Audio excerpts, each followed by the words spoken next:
Hello besties, today we are doing a St. Patrick's Day themed Tumbler template. But before then, let me welcome you to our YouTube channel, Misfit Makers Besties. Also make sure to follow us on all our social media platforms under Misfit Makers and click that subscribe button so you'll be notified of any new content. Make sure to check out our website and our Patreon as well. Okay, so let's get started. I'm going to be using a 20-ounce skinny. This is actually a sub tumbler, but I don't sublimate, so I'm going to use it and take advantage of the white surface. Next, I'm going to cut out my template here. It's hard to see, but it's already cut out on tacky tape. I use this beautiful tacky tape from the Glitter Guys, one of my favorites. It always cuts great. And this vinyl here is my inspo for my template. I'm going to be using glitter from the Peachy Olive in the colors Dewy Frost, Whitey Tidies, and Paradise, and Swak. This is my the vinyl's my inspo. The vinyl's also from Peachy Olive if you're interested. Okay, so after you cut your template, which I would like to say I cut my template on my Cricut at washi setting low pressure. You will have to find your sweet spot on your own cutting machine. That seems to always work for me, but I did have some trial and error, and it also depends on like how old your blade is. Okay, so after you cut around your template, you want to make sure it fits. I did this off camera, but I just wrapped it around my tumbler, make sure everything's good. I'll include the sizes for a 20-ounce skinny on the supply list. However, make sure to measure your template or your cup, because not all 20-ounce skinnies are created equal. So some are slightly taller, some are slightly bigger or shorter or either way. Okay, next we are going to remove the first section. There is some, I wouldn't say controversy, but there is some Anyway, some people choose to go from dark to light, some from light to dark, some do the outlining first, everybody does something different. I decided to go from dark to light. And so I'm using the first green to begin with here. And then I'm working my way to the lightest color, which is white. You want to make sure you have like a little dry brush as you see here, because this is very messy. This is one of the most messiest tumbler tutorials ever. You're going to get glitter everywhere.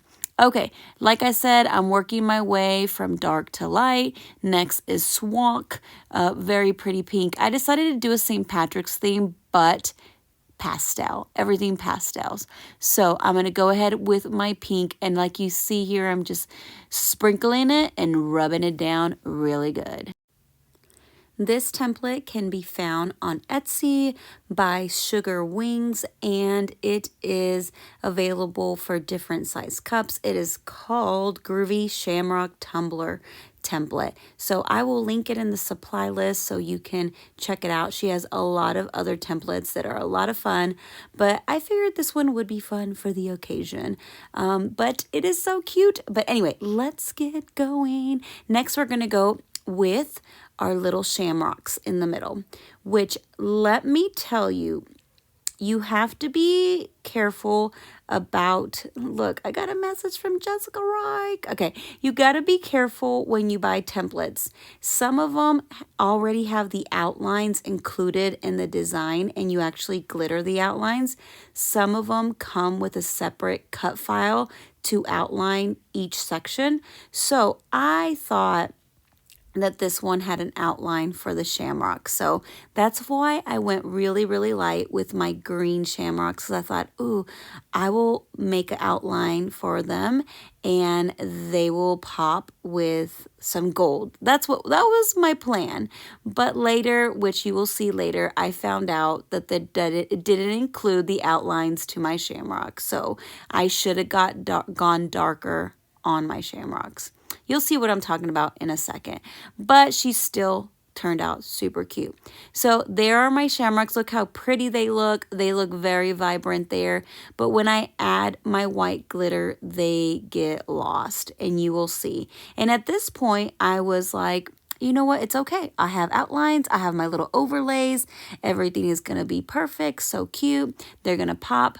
But the template did not come with that. It did come with the striping for those little swirls on the template, but I decided to actually cut my own pinstripe instead of using the template because I didn't want to waste so much paper or vinyl to cut out the tumbler, the lines, if you know what I mean.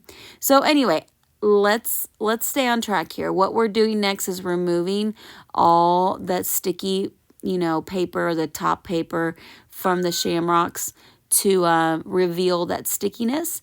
And we're going to add the whitey tidy color. It's my first time using this glitter and it's gorgeous. Super sparkly, so sparkly it hides my shamrocks.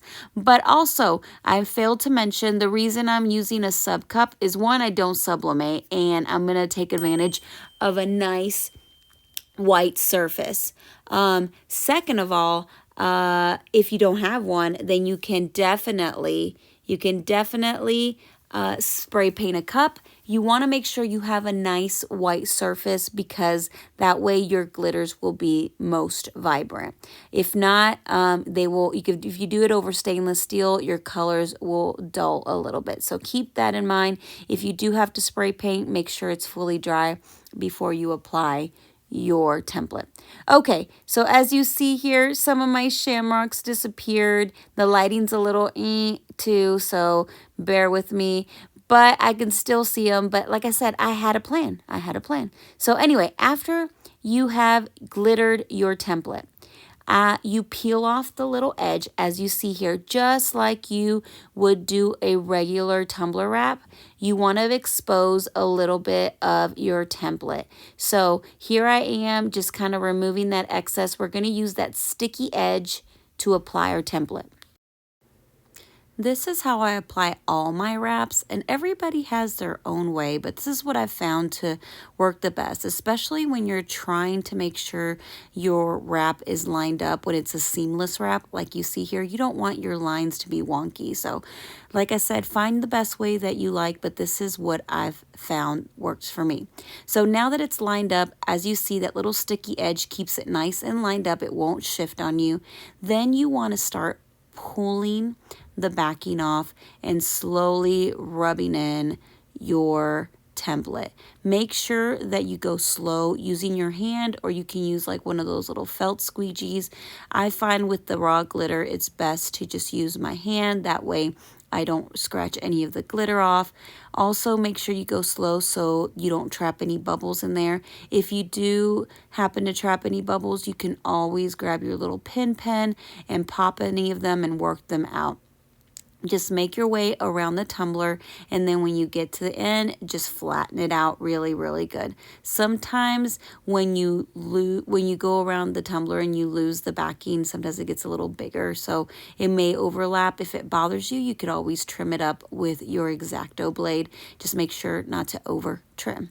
Okay, after you have this, I epoxied it once with CCDIY's Fast Set.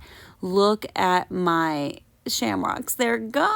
So like you see there, I kind of tested it out and used some gold pen, that gold marker that you see there, and I started coloring it in. I'll show you how I did it specifically, or more zoomed in, slowing down, but we skipped over to the lining because I was like, let me experiment, and then I'll go back to this, So anyway, now we're doing our little lines. Like I said, the template did come with the cutout for the lines, but I decided to use my own striping. If you're using straight lines to line up stuff, you want to make sure you use 651 vinyl so it's nice and stretchy and you're able to move it around those curves. Don't be scared to stretch it and manipulate it to work how you want it. So just follow the lines, use your hand. You may have to do a couple pieces because those go all around the cup. But look how nice it turned out. I really like it. I feel like it gives the cup a more finished look. Next, I'm going to use my little gold pen to outline my little shamrocks. This was really hard. After I epoxied it, Man, this shine made it super hard to see where my shamrocks were. So bear with me. Some of them look a little wonky, but I figured they would pop, make it pop, and then the gold would give it like an extra oomph. So after this, make sure it dries really, really well. And then you can epoxy it. I will have to epoxy it at least 2 more times to make sure it is smooth. But with this gold pen, if you mess up, which I did, and I don't know if I showed it there, I used alcohol and a piece of paper to wipe it off. So here it is with most of the shamrocks done there. Now I'm going to trim the vinyl, the excess vinyl on the top and the bottom. So here she is after all the shamrocks are painted in. This will need another coat of epoxy or 2, but overall I'm pretty happy, even though we had to make some quick changes. I hope this encouraged you to try your own template and to not be afraid to do different things or change your plans in case other things go wrong. So anyway, I hope you enjoyed this, and we will see you next time.